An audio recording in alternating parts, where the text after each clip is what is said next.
Everyone, welcome back in my YouTube channel. हम लोग chemistry class में सेकंड लेक्चर को यहाँ पर फॉरवर्ड कर रहे हैं।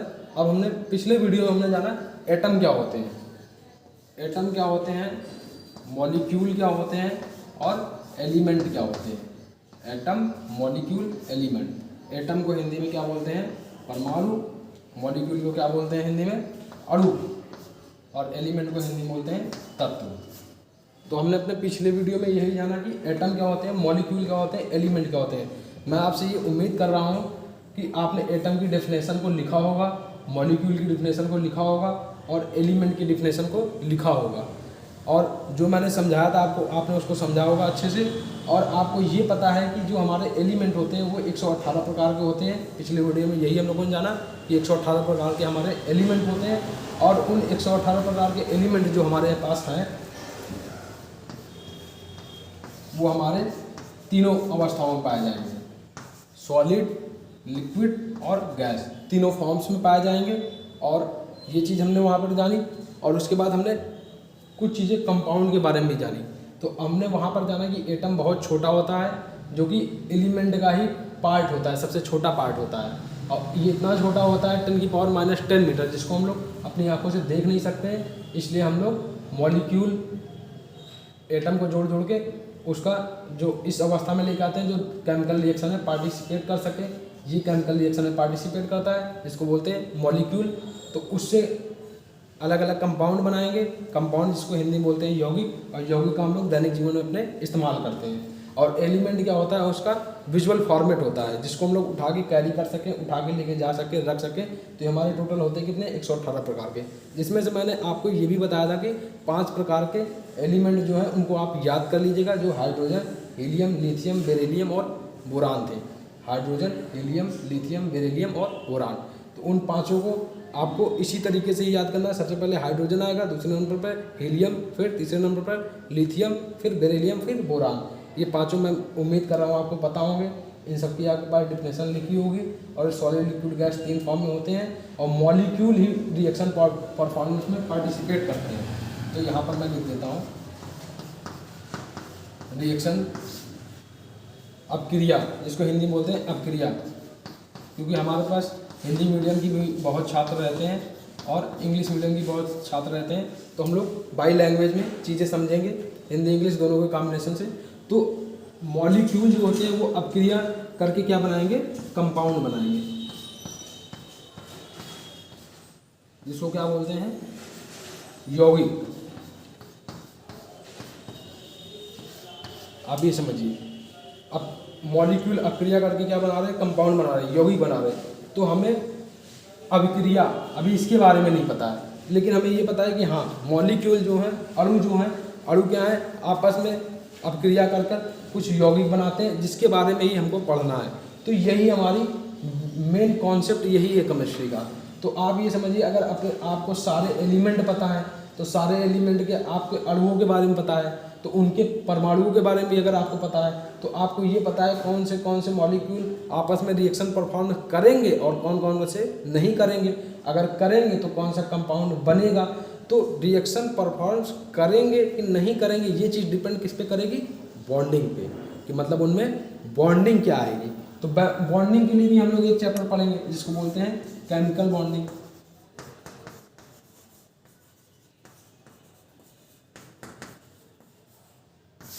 अब इसी तरीके से चलना है जैसे मैं आपको बताता जा रहा हूँ।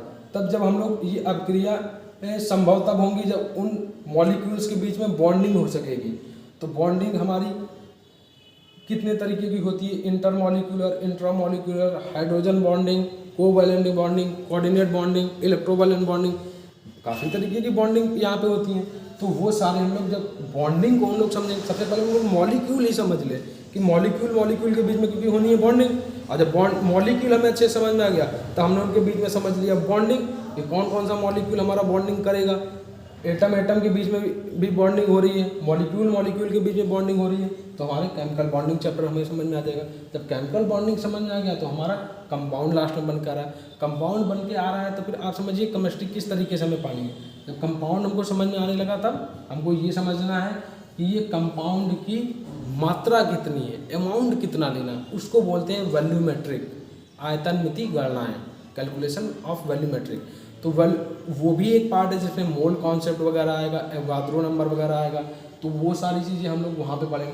तो जब आप इस सिस्टम से आप चलोगे तो आपने एक बार रिएक्शन परफॉर्म करना, तो रिएक्शन को बैलेंस करना भी हम लोग सीखेंगे कि रिएक्शन हमारी बैलेंस ही कि नहीं।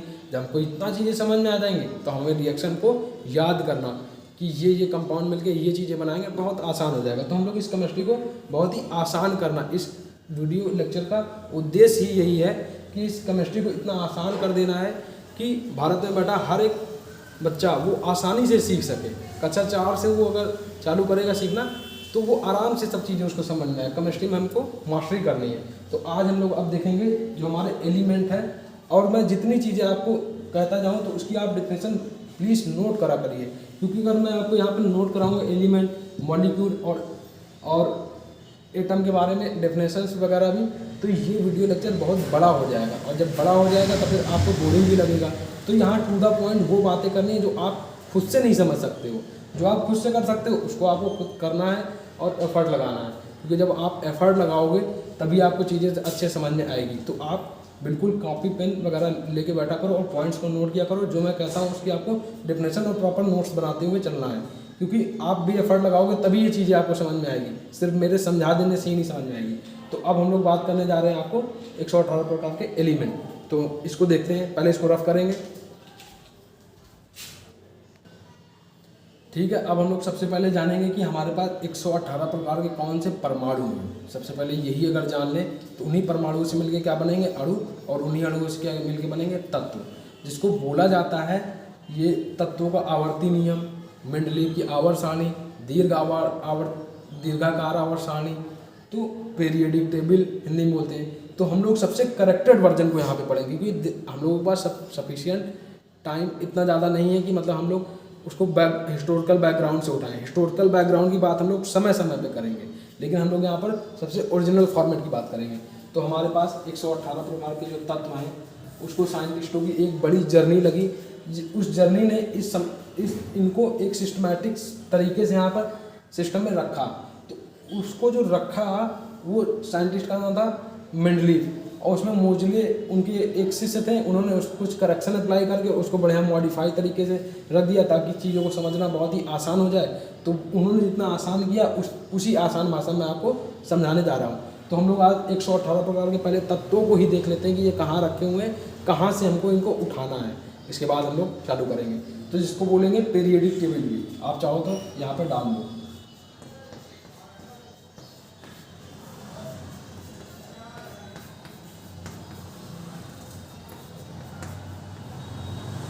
अब आप ये मान के चलिए वीडियो देखने वाले हर एक बच्चे को ये पीरियडिक टेबल बनानी है, ये बनानी भी है साथ में, और बनाने का तरीका मैं सिखाऊंगा। इसको आपको 2 या 3 बार बनानी है। जब ये वीडियो लेक्चर खत्म हो जाएगा बिल्कुल बनानी है, ताकि आप अच्छे से सीख जाओ इसको बनाना। एक बार आप सीख गए, आपको 1, 2 मैंने 5 कहे थे याद करने के लिए, आपको पूरे 118 तत्व याद हो जाएंगे। जब 118 आप ये समझिए पूरे 118 तत्व याद करना बच्चों का ही खेल है, कोई बड़ा खेल नहीं है। तो इसलिए मैं बोल रहा हूँ, आप बस मैं जो बोलता जा रहा हूँ वो आपको करते जाना है। तो आप ये समझिए 118 प्रकार के जो तत्व हैं उनको 18 कॉलम और 7 पीरियड्स में डिवाइड किया गया है। 18 कॉलम को हिंदी में बोलते हैं वर्ग, और पीरियड्स को बोलते हैं आवर्त। तो 18 वर्गों और 7 आवर्तों में इसको विभक्त किया गया है। तो कॉलम हमेशा खड़े इस तरीके से बनते हैं। तो आप ये समझिए मैंने एक कॉलम यहाँ पे बना दिया, इस एक कॉलम को मैंने यहाँ बना दिया। अभी मुझे 17 कॉलम और बनाने हैं, और आवर्त कितने बनाने हैं, 7। तो 7 भागों में इसको डिवाइड कर दीजिए, 1, 2, 3, 4, 5 और 6 और ये 7। देखिए 1, 2, 3, 4, 5, 6, 7, और ये फर्स्ट कॉलम बन गया। हम लोग सेकंड कॉलम बनाएंगे। सेकंड कॉलम को आपको थोड़ा नीचे से बनाना है, मतलब यहाँ से ना बना के आप यहाँ से बनाएंगे।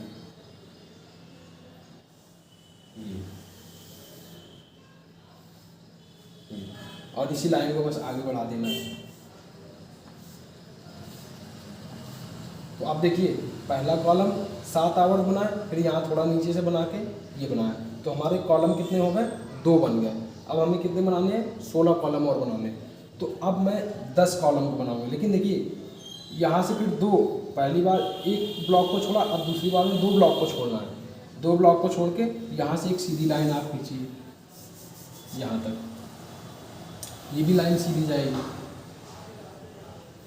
और ये।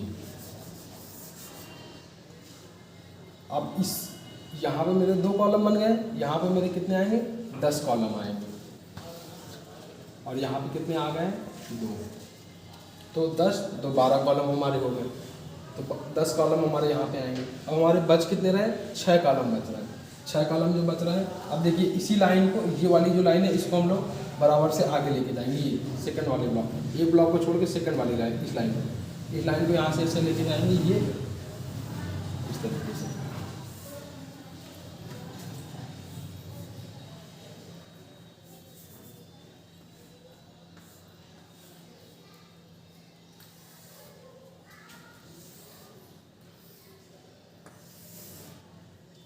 अब ये देखिए, ये जो फर्स्ट में बना हुआ था वही चीज़ यहाँ लास्ट में बन गई। तो फर्स्ट कॉलम और लास्ट कॉलम को 7 भागों में डिवाइड कर दीजिए। दूसरी लाइन ये आ रही है और तीसरी लाइन ये। 1 2 3 4 5 6 और ये 7 भागों में डिवाइड हो गया। बस ये हमारी आवर सारणी लगभग बन गई। अब ये समझिए यहाँ पर हमारे 10 कॉलम आएंगे, यहाँ पे 2 कॉलम आएंगे, तो यहाँ पर 6 कॉलम आएंगे। 6 में से 1 बना दिया मैंने, तो अब यहाँ बीच में कितने बचे 5 कॉलम अब मुझे यहाँ बनाने हैं।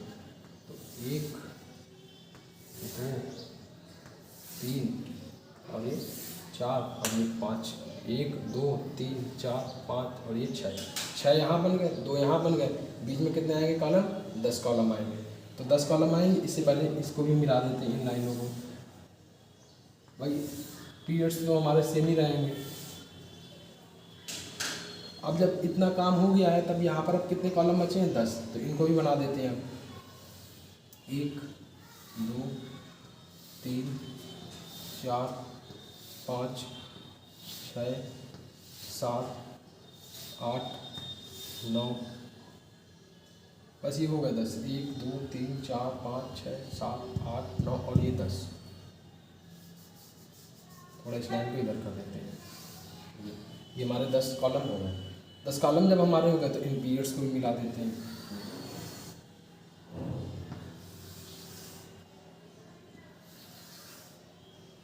तो ये हमारी क्या बन गई, पीरियडिक टेबल बन के तैयार हो गई। तो अभी ये पीरियडिक टेबल हमारी कंप्लीट नहीं है। अभी ये समझिए आप 2 कॉलम ये हो गए, 10 कॉलम ये हो गए, 10 2 12 और 6 कॉलम ये हो गए, 18 कॉलम और 7 पीरियड्स, मैक्सिमम 7 पीरियड। 1 2 3 4 5 6 7 पीरियड। तो ये आवर सारणी हमारी बनके तैयार हो गई। तो आप समझिए जो 118 प्रकार के तत्व हमारे कहाँ कहाँ पर रखे गए हैं, 18 कॉलम और 7 पीरियड्स में डिवाइड करे गए। ये बात कहाँ बताई गई है, पीरियडिक टेबल में। जो एक लंबी जर्नी के बाद ये पीरियडिक टेबल बनी है। न्यूलैंड का अष्टक नियम होगा इसमें, और इसमें मोजले साहब के वर्क होंगे, मेंडलीव के वर्क होंगे, उनसे पहले कई साइंटिस्ट आए, सारे वर्क होंगे। वो सब हिस्टोरिकल बैकग्राउंड में आप चाहो तो पढ़ सकते हो। मैं समय के साथ साथ आपको बताता जाऊँगा। मैं यहाँ पर वो बातें कर रहा हूँ जो टू द पॉइंट और बिल्कुल करेक्ट है, जो कि आपको बिल्कुल समझ ही लेनी है। बस ये इसका कोर है। ये आपको अगर समझ में आ गया तो आपको सब कुछ समझ में आएगा। तो आपको यहाँ पर कितनी चीज़ें समझ में आ गई है। आप सबसे पहले ये समझिए, एटम क्या होते हैं ये आपको पता है, मॉलिक्यूल क्या होते हैं वो आपको पता है, और एलिमेंट क्या होते हैं ये आपको पता है। एटम हमारे होते हैं क्या, परमाणु हिंदी में बोलते हैं, मॉलिक्यूल को अणु बोलते हैं, और एलिमेंट को तत्व बोलते हैं। उसके बाद हमको पता है कि मॉलिक्यूल रिएक्शन परफॉर्मेंस में पार्टिसिपेट करता है। मॉलिक्यूल हमारा रिएक्शन परफॉर्मेंस में पार्टिसिपेट करेगा तो उसको क्या बोलेंगे, रासायनिक अभिक्रिया। तो पार्टिसिपेट करके वो बनाएगा क्या, एट द रिजल्ट क्या होगा, कंपाउंड बनाएगा। कंपाउंड हमारे दैनिक जीवन में इस्तेमाल होते हैं समय समय पर। तो कंपाउंड भी हमको पता चल गया कि यौगिक होते हैं, वो अलग अलग प्रकार के अणुओं से मिलकर बने होते हैं, या अलग अलग मॉलिक्यूल से मिलकर बने होते हैं। एटम का साइज़ बहुत ही छोटा होता है, 10⁻⁻10 मीटर। मॉलिक्यूल का भी साइज़ कुछ बड़ा नहीं होता है। तो उसका साइज़ भी आप मुझको कमेंट में बताइएगा, मॉलिक्यूल का साइज़ कितना होगा। क्योंकि डिफरेंट हमारे पास 118 प्रकार के तत्व है ना, तो सबके मॉलिक्यूल के साइज़ अलग अलग होंगे, लेकिन बहुत अलग नहीं होगा, लेकिन थोड़ा बहुत माइनर सा, बिल्कुल मतलब इतना माइनर सा कि जिसको आप चाहो तो निगलेक्ट भी कर सकते हो। लेकिन आप तभी मुझे कमेंट में बताइएगा अब हमारे पास ये पता चल गया हमको कि हमारे पास टोटल 118 प्रकार के तत्व हैं। अगर 118 प्रकार के तत्व हैं तो उनका छोटा वर्जन जो है, उनसे छोटा वर्जन जो है वो उसका मॉलिक्यूल होगा। तो हमारे पास 118 प्रकार के अलग अलग 118 प्रकार के क्या हैं, अणु भी हैं, मॉलिक्यूल भी हैं। अगर ये बात बोले तो हमारे पास 118 प्रकार के परमाणु भी हैं, यही बात। तो ये पीरियोडिक टेबल बोली जरूर जाती है तत्वों का आवर्ती नियम, तत्वों को आवर्त में किस तरीके से डिफाइन किया गया है, आवर्त सारणी है ना, एलिमेंट्स टेबल, इस तरीके से बोला जाता है। लेकिन ये एक्चुअली बता हमको परमाणुओं के बारे में ही रहा है। आप ये समझिए, ये हमको हर एक तत्व के परमाणु की इन्फॉर्मेशन देता है, लेकिन परमाणु को बोलना, समझना और रखना एक जगह पर पॉसिबल नहीं होता, इसलिए हम लोग इसका व्यवहारिक नाम एलिमेंट के रूप में देते हैं। तो आइए बात करते हैं, मैंने आपसे बोला था 5 जो एलिमेंट थे उनको आप याद कर लीजिएगा। तो सबसे पहला तो कौन सा था, हाइड्रोजन, जिसको 1 नंबर पे यहाँ रखा जाता है। हीलियम को 2 नंबर पे यहाँ रखा जाता है। लिथियम को 3 नंबर पे यहाँ रखा जाता है। बेरिलियम को 4 नंबर पे यहाँ रखा जाता है।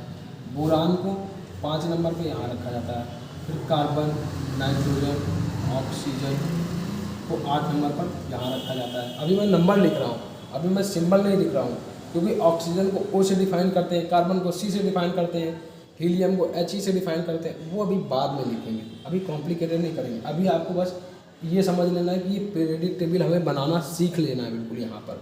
और उसके बाद इन नंबरिंग को हमें ये पता है कि 8वें नंबर पर जो एटम है उसको यहाँ पे रखा जाएगा, ये हमको पता है। दूसरे नंबर पे जो एटम है उसको यहाँ पे रखा जाएगा, हमको ये पता है। हमको बिल्कुल आसानी से सीखना है चीज़ें, बिल्कुल आराम से, हमें इसको कॉम्प्लिकेशन नहीं करना है। अभी आप 5 ही याद रखिए, hydrogen, helium, lithium, beryllium, boron, बस आप 5 रखिए। कार्बन छठा होता है, इसके आगे वाले वीडियो, इस वाले वीडियो में 5 और याद कर लीजिएगा। तो अभी हम लोग सबसे पहले ये 118 प्रकार के तत्व जो हैं इनको अरेंज कैसे करा गया टेबल में वो रखते हैं। तो 8वें नंबर का परमाणु यहाँ रखा गया, 9वें नंबर का परमाणु यहाँ रखा गया, 10वें नंबर का यहाँ रखा गया। परमाणु मैं बोल रहा हूँ, आप वहाँ पे तत्व भी बोल सकते हैं कि 10वें नंबर का तत्व यहाँ रखा गया है और 11वें नंबर का तत्व यहाँ, 12वें का यहाँ, फिर 13, 14, 15, 16, 17, 18। ये टेबल आपको बना के इस तरीके से फुल भी करना है, फुलफिल भी करना है। 21, 22, 23, 24, 25, 26, 27, 28, 29, 30, 31, 32, 33, 34, 35, 36, 37, 38, 39, 40, 41, 42, 43, 44, 45, 46, 47, 48, 49, 50, 51, 52, 53, 54, नोट करते जाइए आप लोग भी। 55, 56, 57। आप ध्यान दीजिए, अभी मैं एकदम सीरियल से चल रहा हूँ, 1 2 3 4 5 6 7 8 इस तरीके से चलते चलते चलते 50, 51, 52, 53, 54, 55, 56, 57। अब यहाँ पर आएगा 58। आप ऐसा सोच रहे होंगे, बस यहीं पे आप गलती कर जाओगे। यहाँ पे 58 आएगा ही नहीं। क्यों? क्योंकि देखिए ये चीज़ आपको किसी ने नहीं बताया होगा। ये पीरियोडिक टेबल अब हमारी कैसे चलती है, 57 के बाद हमारे ये जो ब्लॉक्स हैं वो ब्लॉक्स अब आगे जाके ना इस तरीके से 14 ब्लॉक्स यहाँ पर आएंगे। 1 2 3 4 5 6 7 8 9 10 11 12 13 14 14 ब्लॉक्स हमारे यहाँ पर आएंगे। 14 ब्लॉक्स के बाद ये हमारा ख़त्म हो जाएगा यहाँ पर। फिर 16 ब्लॉक हम इसको लेंगे, कंसीडर करेंगे, मतलब 57 के बाद 58, 59, 60, 61, 62, 63, 64, 65, 66, 67, 68, 69, 70, 71 इतने आएंगे। 72 से हमारा फिर से यहाँ से चालू होगा। आप ये समझिए, ये पीरियोडिक टेबल आपकी अब इस तरीके से ना चल के अब इस तरीके से चलेगी। आप ये समझिए, आपको समझ में आ रहा होगा मेरे हिसाब से। अब ये समझिए, तो अब इस चीज़ को इस बोर्ड में इस तरीके से बनाना पॉसिबल नहीं है। फिर ये सीरीज जब यहाँ 14 ब्लॉक ख़त्म हो जाएंगे, जब ये आगे से जाएगी यहाँ पर ख़त्म होगी, वापस से आएंगे तो इस जगह पर ये फिर से यहाँ से इस तरीके से निकल के आएगी, यहाँ पर फिर 14 नंबर तक यहाँ एलिमेंट भरे जाएंगे, उसके बाद फिर जितने बचेंगे वो इधर भरे जाएंगे। तो इन्हीं जो दो लाइनें इधर से निकलेंगी, ये इनको हम क्या बोलेंगे, एफ ब्लॉक एलिमेंट। एक लाइन यहाँ से निकल रही है 14 ब्लॉक, और एक 14 ब्लॉक यहाँ से निकल रहे हैं 14 ब्लॉक्स। इन दोनों ब्लॉक्स को आपको बुला के क्या बोल दिया जाएगा, एफ ब्लॉक के एलिमेंट। तो उन्हीं को यहाँ पर नीचे शो कर दिया जाता है, क्योंकि इस तरीके से शो करना पॉसिबल नहीं है, यहाँ पर इस डायग्राम में इस तरीके से शो करना पॉसिबल नहीं है। तो उसको यहाँ पर शो कर दिया जाएगा और ऊपर वाली लाइन को यहाँ पर शो कर दिया जाएगा। तो यहाँ नीचे मैं बना देता हूँ,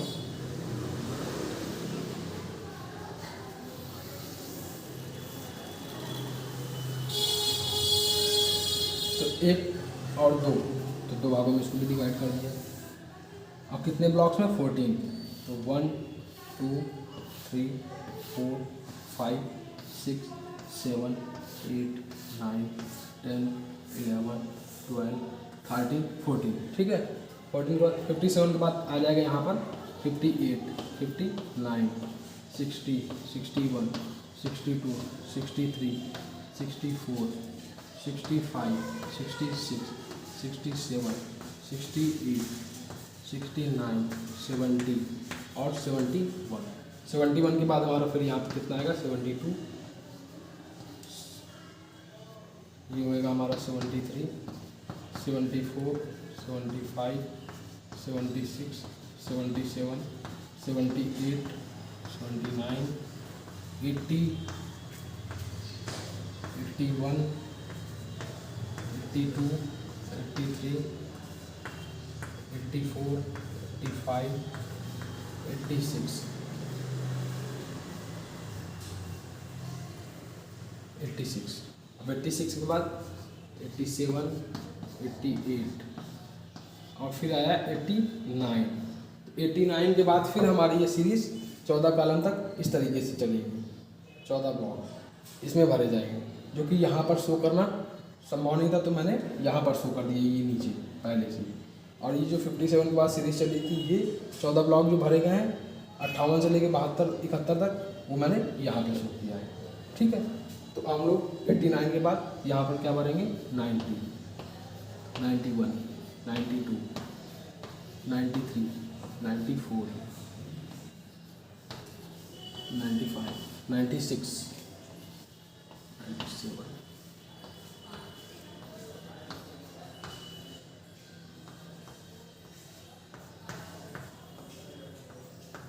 102 103 103 के बाद यहाँ पे आएगा 104 105 106 107 108 109 110 111 112। देखिए 112 यहाँ पे आ गया, और ये हमारे 6 कॉलम होंगे, यानी 118 में पहुँच जाएंगे। Cross check 113 114 115 116 117 118। अब हमको ये नहीं पता है कि 42 नंबर एलिमेंट का नाम क्या है, लेकिन हमें ये पता है 42 नंबर एलिमेंट जो है वो इस पोजीशन पे रखा जाएगा। तो ये पीरियोडिक टेबल का एक, ये समझिए, एक एडवांटेज है। अब इसी बोर्ड को अगर मैं इस तरीके से अगर लिटा के रख दूँ, तो लिटा के रख दूँ तो यहाँ पर मैं हाइड्रोजन को एक शीशी में भर के यहाँ पर रख दूँ, यहाँ पर हीलियम पड़ा था तो हीलियम को रख दिया, बेरिलियम को रख दिया, बोरान को रख दिया, कार्बन को रख दिया, है ना। और यहाँ पे 26 हमारा कहाँ है, 26 ये आयरन को रख दिया, 29 कापर को रख दिया हमने, गोल्ड को रख दिया, सिल्वर को रख दिया। पूरी टेबल ऐसे लिटा के तो मेरी पूरी पीरियोडिक टेबल मेरे आंखों के सामने होगी, विजुअल फॉर्मेट होगी। लेकिन हम तब भी जानेंगे कि वो अगर किसी फॉर्म में है तो एलिमेंट फॉर्म में है, तो ये सारे एलिमेंट फॉर्म में होंगे। उनका सबसे, और वो एलिमेंट किससे मिलकर बने, वो अपने ही मॉलिक्यूल से मिलकर बने हैं वो एलिमेंट। और वो सारे मॉलिक्यूल किनसे बनने के बने, एटम से मिलकर बने। तो आप अब समझ में आ रहा होगा आपको। और इन एटम्स और हम लोग इन सबको 118 प्रकार के अलग अलग जो हैं, इन सभी का, अब इन सभी एलिमेंट्स को मिला के हम लोग क्या बनाएंगे, कंपाउंड बनाएंगे। इसके हम लोग स्टडी करते जाएंगे। तो अगर ये पीरियोडिक टेबल आपने बनाना सीख लिया, आप बिल्कुल बनाइएगा। 4 से 5 बार जब आप इस पीरियोडिक टेबल को बनाएंगे तब आपको समझ में आने लगेगा कि ये आपको वो इन्फॉर्मेशन देगा जिससे आपको सारी चीज़ें समझ में आने लगेगी। जैसे इन ब्लॉक्स को कुछ नाम में बांटा भी गया है, जैसे इन 2 ब्लॉक्स को एस ब्लॉक के एलिमेंट बोलते हैं, एस ब्लॉक। और ये जो 6 कॉलम है इनको पी ब्लॉक एलिमेंट बोलते हैं। और ये जो हमारे 10 ब्लॉक थे, 10 कॉलम थे, इनको डी ब्लॉक एलिमेंट बोलते हैं। इसी तरीके से ये जो लास्ट में शो किया था इनको एफ ब्लॉक एलिमेंट बोलते हैं।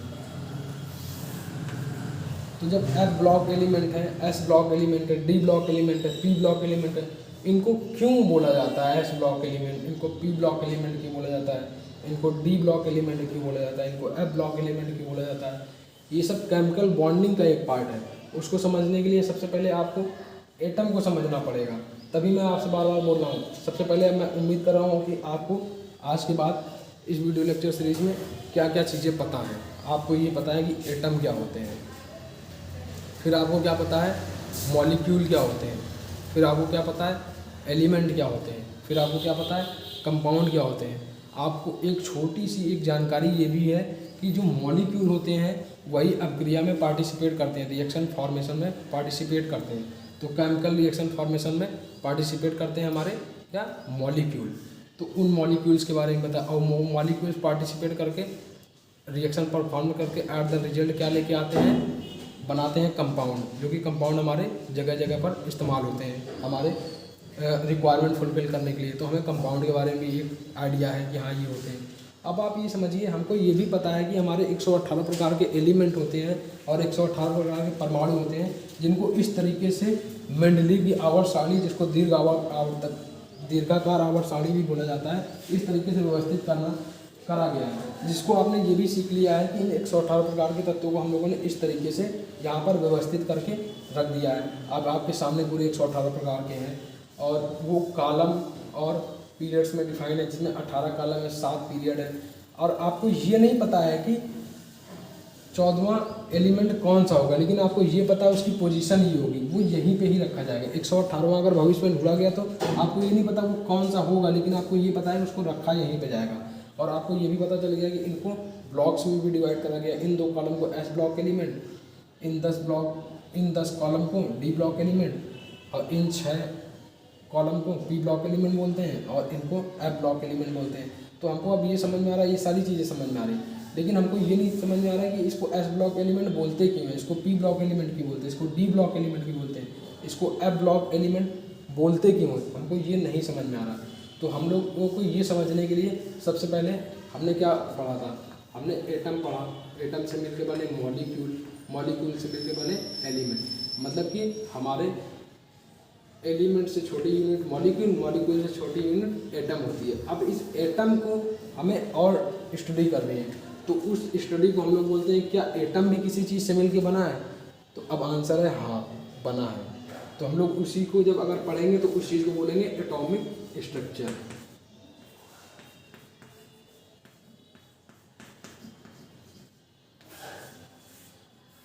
तो हम लोग इस चैप्टर को स्टार्ट करेंगे एटॉमिक स्ट्रक्चर। तो एटॉमिक स्ट्रक्चर को हम लोग रिलेट करेंगे पीरियोडिक टेबल से, तो हमें सारे एलिमेंट्स की जानकारी होती चली जाएगी। जब हमें सारी जानकारी हो जाएगी तो हम लोग कंपाउंड्स के बारे में जानेंगे, कंपाउंड्स के रिजल्ट हमें पता चलेंगे, तब हम लोग केमिकल रिएक्शन को जानेंगे। केमिकल रिएक्शन को जानने के बाद फिर हम लोग उसकी अमाउंट को जब कैलकुलेशन करेंगे तो वैल्यूमेट्रिक में चले जाएंगे। और जब ये कंपाउंड का फॉर्मेशन हम लोग पढ़ेंगे तो हम लोग उस जगह पे केमिकल बॉन्डिंग को भी कवर करेंगे। तो इस तरीके से केमिस्ट्री आपको पूरी समझ में आती रहेगी। तो thank you guys very much for watching this video and thanks for watching. मिलते हैं आपसे नेक्स्ट वीडियो में।